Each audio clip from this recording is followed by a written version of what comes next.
السلام علیکم ورحمۃ اللہ وبرکاتہ۔ دفاع صحیح بخاری کورس میں صحیح البخاری کی حدیث نمبر 224 پر منکرین حدیث کا اعتراض ہے، کیونکہ اس میں امام کائنات جناب محمد رسول اللہ صلی اللہ علیہ وسلم کا کھڑے ہو کر پیشاب کرنے کے بارے میں بیان ہے۔ تو کتاب الوضو باب نمبر 60 باب البول قائدن، یہ باب قائم کیا ہے امام بخاری رحمۃ اللہ علیہ نے، اور سیدنا حذیفہ رضی اللہ تعالی عنہ سے مروی ہے اتن نبی صلی اللہ علیہ وسلم، نبی کریم صلی اللہ علیہ وسلم تشریف لائے قوم کی روڑی پر، فبال قائما، نبی کریم صلی اللہ علیہ وسلم نے پیشاب کیا۔ نبی صلی اللہ علیہ وسلم ایک کھڑے پر پیشاب کرنا یہ نبی صلی اللہ علیہ وسلم کی توہین ہے۔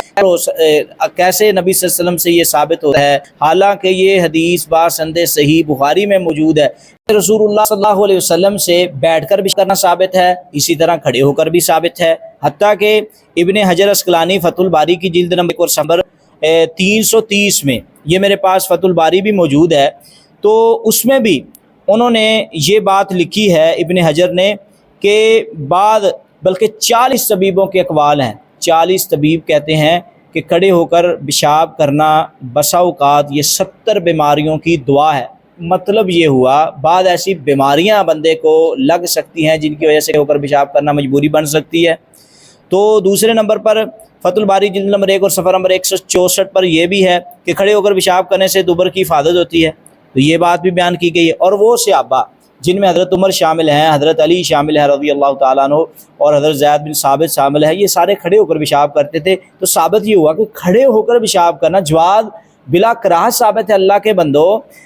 کھڑے ہو کر پیشاب کرنے کے بارے میں ابن حجر اسقلانی نے لکھا ہے کہ کھڑے ہو کر پیشاب کے متعلقہ اصل میں جو اعتراض کرتے ہیں کہ جی ممانعت ہے، ممانعت والی کوئی حدیث ثابت نہیں ہے۔ ابن حجر کہتے ہیں ممانعت والی کوئی حدیث ثابت نہیں ہے۔ حضرت عمر کی جو روایت بیان کی جاتی ہے کہ حضرت عمر رضی اللہ تعالیٰ عنہ نے کھڑے ہو کر پیشاب کیا تو نبی صلی اللہ علیہ وسلم نے ان کو روک دیا تھا، تو اس کے بعد وہ رک گئے تھے، تو یہ روایت بھی عبد الکریم بن ابی المحارب ان کی وجہ سے ضعیف ہے۔ اور سلسلہ احادیث الضعیفہ میں بھی علامہ البانی نے 934 نمبر پر اس کو حدیث کو بیان کیا ہے۔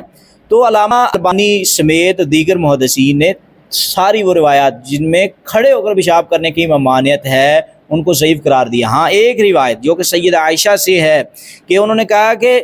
امام کائنات کے بارے میں اگر کوئی بندہ یہ بات کرے کہ آقا علیہ السلام کھڑے ہو کر پیشاب کرتے تھے تو وہ بات غلط ہے۔ یہ ان کا اپنا علم تھا، کیونکہ نبی صلی اللہ علیہ وسلم نے کھڑے ہو کر پیشاب گھر میں کبھی نہیں کیا تھا، باہر جہاں ضرورت سمجھتے تھے روڑی وغیرہ میں۔ تو آخر میں یہ بات کرنا چاہتا ہوں، فیصل آباد کا ایک منکر حدیث تھا، اس نے بھی اس حدیث کا مذاق اڑایا، تو اس کو پھر ایسی بیماری لگی، ایکسیڈنٹ ہو گیا کہ ڈاکٹروں نے، حکیموں نے اس کو بتایا کہ کھڑے ہو کر ہی تو پیشاب کر سکتا ہے۔ تو